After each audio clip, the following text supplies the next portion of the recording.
50 years ago, the Central Intelligence Agency unveiled a memorial to CIA members killed in service to the country. It was first established with typical institutional quiet in the original headquarters lobby. Today, the memorial wall has become hallowed ground. Nick Schifrin has this rare look from Langley, Virginia. It is the intelligence community's most solemn sight. 140 stars carved into Alabama marble. A permanent memorial, each star, one life lost. But also a nameless collective commemoration of sacrifice. Killed CIA members get the same star no matter their seniority. And each star, born from this Virginia studio. Tim Johnston carves a replica destined for the fallen's family. Using the same decades-old stencil, leading with perfect symmetry to a single central point. Johnston has been carving the memorial wall stars for 35 years. I don't give them one shot, and I can't mess up. You know, carved in stone, as the old saying goes. Johnston took over from his mentor and the man who built the wall and its initial stars, Harold Vogel. That was 5 decades ago, when the wall had 33 stars. By 2003, there were 80. Today, there are 140. The meaning behind the people and the work that they have done and the sacrifice they made, I mean, every star is a life. When you walk into CIA and you see that memorial wall and the stars, what do you think? Each one of those stars represents a familial sacrifice that I understand way too well. Callista Anderson and her father have tried to visit the memorial wall every year since her mother, his wife, Jennifer Matthews, was killed in 2009 in Afghanistan by a suicide bomber whom Matthews, CIA's counterterrorism personnel, and CIA leadership thought was an al-Qaeda mole. What do you see in her face when you look at that photo? I almost see my own face, to be honest with you.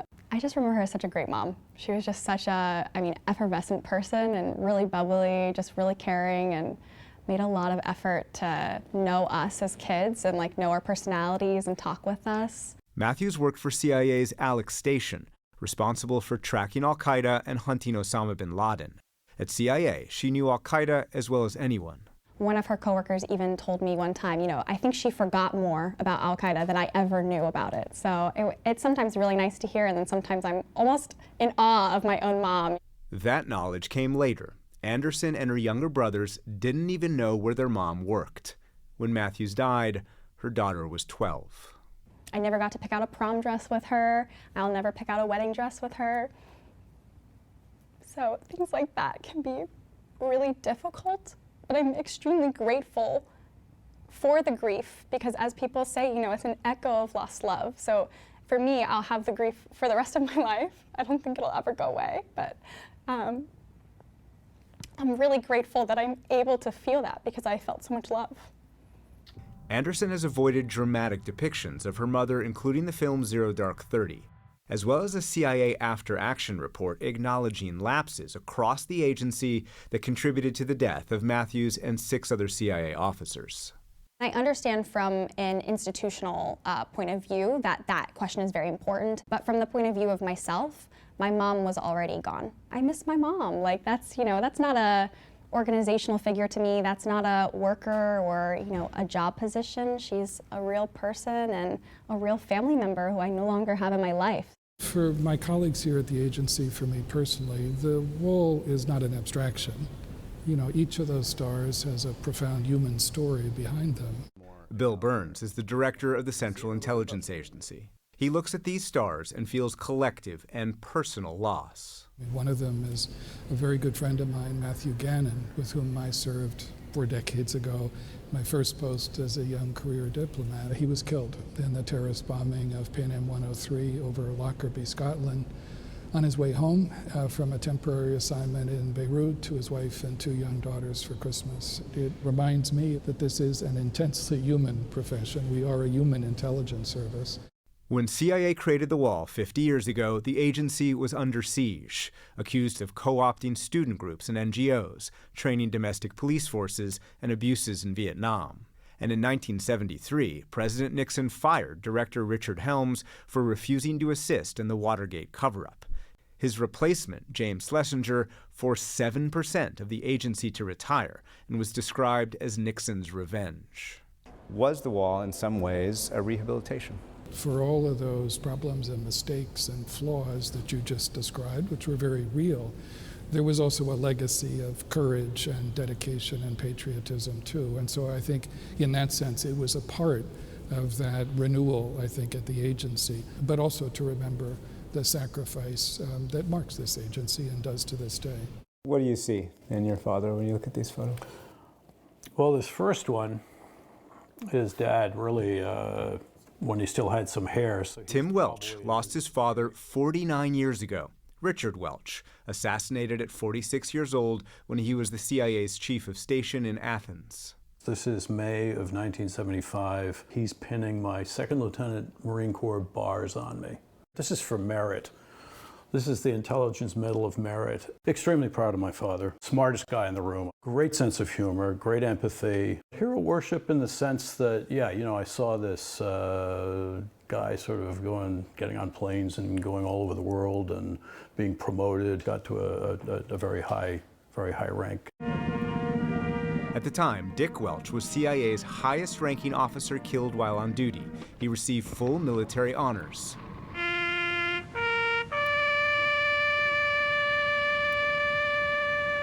And was buried in Arlington National Cemetery, normally reserved for the military.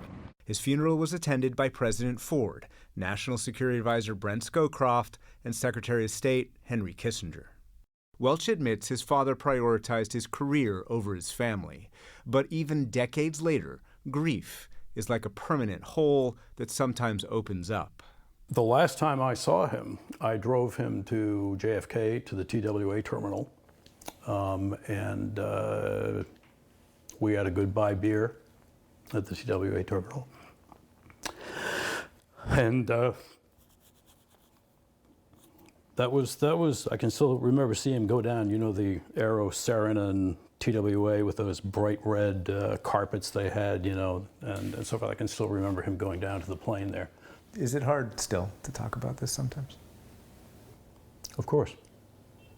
Comes and goes. Welch's killer wasn't caught for a quarter century, past the statute of limitations, so no one was ever charged with his murder. In our family, we have a very clear idea. We do not consider ourselves victims. We do not consider him a victim, and we don't talk about closure. He was doing a tough job. He knew what he was doing, and as far as we're concerned, he died in the line of duty doing what he wanted to do in the service of the United States.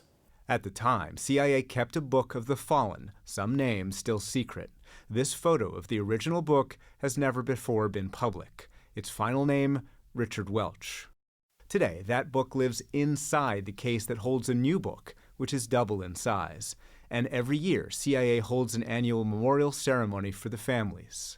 We all attended the ceremony in May. Being there with the family, with the agency family, and you know, now we're, you know, older guy, and we go there and we see young kids who are bereaved. Allowing us to be there and almost have a sort of catharsis grief moment among sort of your family and the people who best understand and best share it with you. A family whose sacrifice is forever carved in stone. For the PBS NewsHour, I'm Nick Schifrin in Langley, Virginia.